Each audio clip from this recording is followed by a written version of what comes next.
Түстіп жүреміз, үнемі кедейміз. Неге біздің отбасы осындай? Түсінбеймін бар ғой. Қойсаңшы болды. Не жетіспей жүр саған? Бәрін алып бердік қой. Кішкентай кезінен бастап бағып келе жатырмыз. Не болды сонша? Мен өзім білуім керекпін. Мен өзім білем не істесем де. Сендер неге маған қарағанды жақсы көресіңдер? Қарамаңдар маған.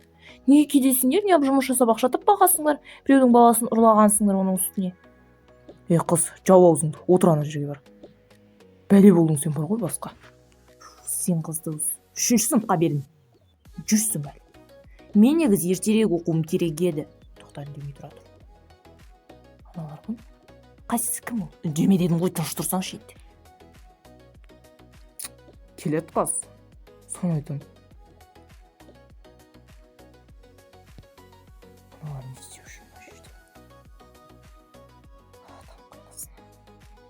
Балам? Ау, тәте, әпке не оқып? Ана екі қызды көріп тұрсың ба? Қайсысы? Яны қыздар ше. Егіздер, жоқ, егіз емес. Сол екі қызды көріп тұрсың ғой әйтеуір. Сол екеуіне барып сұрап көрші. Аттары кім екен? Не үшін? Мен сұрап көрсеңші. Жүрет. Сәлем қыздар. Сен әлі 11-ші класста оқитын емессің ба? Иә.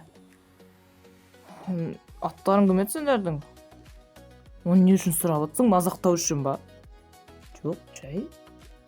Менің атым Аяру болды қойшы. Мен айтпаймын. Жақсы. Стамызда адамдардан ұрыс естіп жүрмін. Мама, немене басқа қыздарға қарап жүрсің қосың ба? Тыныш отыршы, сен түсінбейсің. Жоқ қалды. Не үшін? Аттары кім екен соны айтшы. Аяру. Біріншісінің аты, екіншісінің атын білмеймін. Аяру. Бәсе. Болды, рахмет, отыр бар кет. Үшінді. Мама, ол туралы не білдің енді? Дұрыстап айтсаңшы, бізге де түсіндірсеңші, тым түсінбей кеттік қой. Тыныш тұршы. Бардана сыныбыңа бара бер. Сосын мен кешке келгенде айтып берем бәрін. Қуады ғой. Бәрі мектепте жақтыртпайтын сияқты.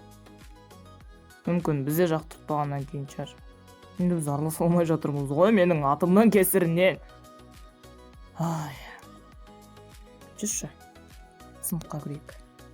Қалайсың, бекер туған жақсысың ба? Сол өзің жалғыз отырып қалыпсың ғой, не болды? Тастап кетті ма өтірік әпкең?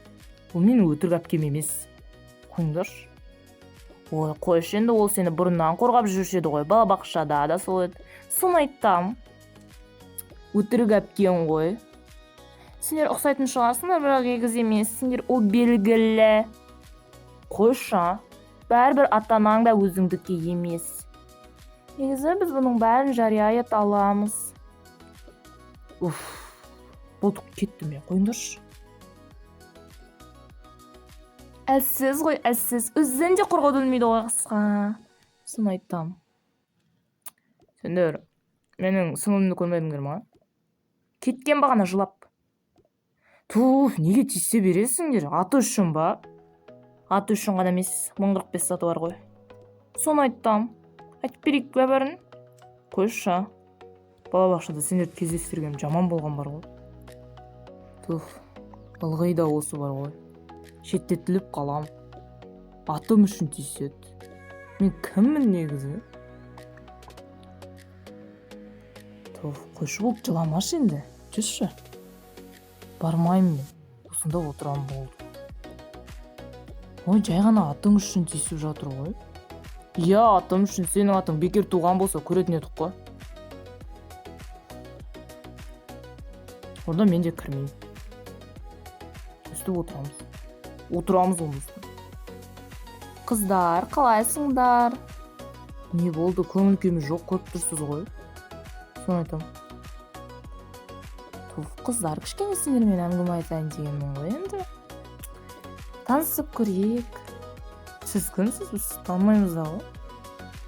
Осы мектепте мұғалім болып істеймін. Сендер маған айта беріңдер не болып қалғанын. Мұңайып отырсыңдар.